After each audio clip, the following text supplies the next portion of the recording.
The Paris Olympics are fast approaching, and most of the attention will go on the elite athletes who have a chance of winning a medal.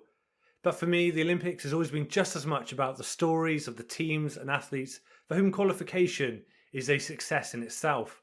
The Eric the Eels of this world, for example. Table tennis has just about concluded its qualification process, with just a few places still up for grabs. So what I would like to do in this video is take a look at a few of those table tennis players who maybe don't have much of a chance of winning a medal in Paris, but for whom just being there is a fantastic achievement. First up, we have 57-year-old Chilean table tennis player Zhiying Zheng, also known as Tanya.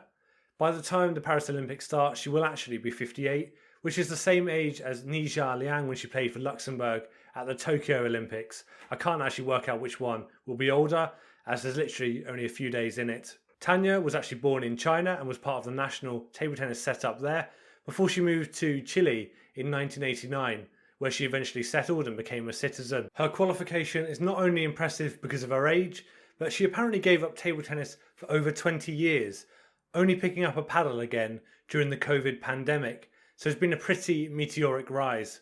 Perhaps she doesn't have much of a chance of winning a medal in Paris, but I'm still excited to see how she gets on. Her story gives hope that maybe it's never too late to achieve our goals and ambitions.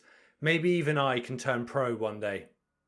When you think about the great nations of table tennis, what nations come to mind? China, Japan, Sweden maybe. But what about Madagascar? Madagascar has actually emerged over recent years as a powerhouse of East African table tennis. Their men's team even qualified for the World Team Table Tennis Championships earlier this year in Busan, where they managed a victory over their African rivals Nigeria. And now one of their players has qualified for the men's singles at the Paris Olympics. His mind right now as he serves. That service.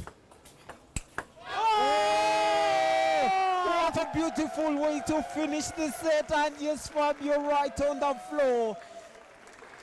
He is in Paris. At the African Qualifying Championships in Kigali, Rwanda, the 21-year-old Fabio Rakoto Arimanana, apologies for the pronunciation, became Madagascar's first ever table tennis player to qualify for the Olympics. Exciting times for Madagascan table tennis. I'll certainly be keeping an eye on how they develop in the coming years. Nepal will also be sending its first ever table tennis player to the Olympics. Santu Shrestha qualified from the South Asian qualifying tournament.